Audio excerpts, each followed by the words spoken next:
চলুন আমরা সকলে গাছ লাগাই। তো গাছ রোপণ করতে গেলে আমরা আগে প্রথমত মাটিটা চিনে নেব। মাটি চিনে নিতে গেলে আমাদেরকে জানতে হবে যে শুকনো মাটি নিতে হবে।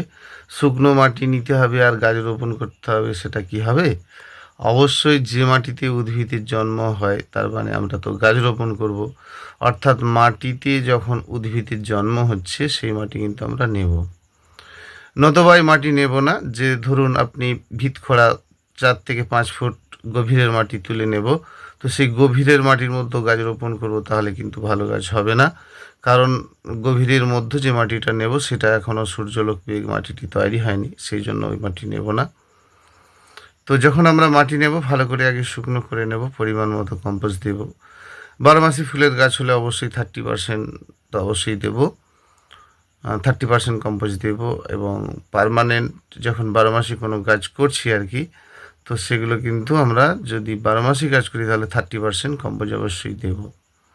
যখন ইনডোর প্ল্যান্ট করব অবশ্যই বালির পরিমাণটা বেশি দেব, তাতে কিন্তু ভালো ইনডোর গড়ে তুলব। চলুন গাছ লাগানো যাক, আমরা সবাই ভালো করে গাছ রোপণ করি। ইউটিউব চ্যানেলের সকল বন্ধুদের অসংখ্য অসংখ্য ধন্যবাদ। আমি কমল। চলুন কটা গাছ দেখে নিই। দারুণ ফুলের মধ্যে একটি দারুণ ফুল চাইনিজ ফ্রিঞ্জি, একেবারে গাছ ভর্তি ফুল হয়। তো এই সমস্ত জাতি গাছগুলোকে একটু লাইট কমে রাখবেন, অবশ্যই দেখবেন প্রচুর পরিমাণে এই সমস্ত জাতি গাছের ফুল পাওয়া যায়। গাছটির নাম চাইনিজ ফ্রিঞ্জি। তো হিউজ পরিমাণে ফুলের জন্য দারুণ একটি ফুল। তো একটু লাইট কমে থাকলে কিন্তু ভীষণ ভালো হয় এই সমস্ত জাতি গাছ। যেমন এই ফিলোডেন্ড্রনের গাছ অবশ্যই একটু যদি লাইট কম হয় বেশ কালারটা খুবই সুন্দর থাকে। তো মাঝে মধ্যে কিন্তু আবার আপনাকে যদি বাড়ির ভেতরে রাখেন একটু লাইট দিতে হবে।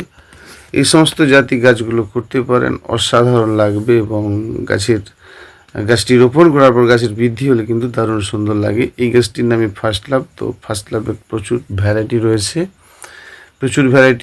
মানে 5 রকম ভ্যারাইটি রয়েছে আমাদের এখানে। অবশ্যই ভালো লাগা ফুল। যেমন এই গাছটির নাম হচ্ছে আপনার জেড প্ল্যান্ট, তো ব্ল্যাক জিজি বলে অনেকে। তো দারুণ সুন্দর। এই গাছটির নাম হচ্ছে জেড প্ল্যান্ট বা জেড প্ল্যান্ট। তো এই সমস্ত জাতি গাছ করা যায়, যেমন ব্রোকেন হার্ট। এগুলো একেবারে সম্পূর্ণ ইনডোরে রাখার দরকার নেই। সম্পূর্ণ ইনডোরে রাখলে কিন্তু গাছটি আস্তে আস্তে খারাপ হতে থাকে। মাঝে মধ্যে কিন্তু একটু হালকা লাইট অবশ্যই দেবেন। তো সেক্ষেত্রে যদি হালকা লাইট পাই গাছ কিন্তু দারুণ হবে। এই সমস্ত জাতি গাছগুলো অসাধারণ দেখতে লাগে। যেমন ধরুন আপনার এই পুমেরিয়া মানে কাঠগোলাপের যে সমস্ত জাতি, এটি কিন্তু দারুণ তীব্র সেন্টেড একটি ফুলের গাছ এবং গাছটি খুব ড্রপ প্রজাতি। একেবারে ছোটো টবে রাখতে হবে। মানে যদি বালি একটু বেশি দেওয়া হয় তাহলে ফুলের পরিমাণটা কিন্তু বেশি হবে, গাছের উচ্চতা কিন্তু বেশি নয়। অবশ্যই বন্ধুরা নমস্কার, ধন্যবাদ, ভালো থাকবেন। এই সমস্ত জাতি গাছ কিন্তু ভালো।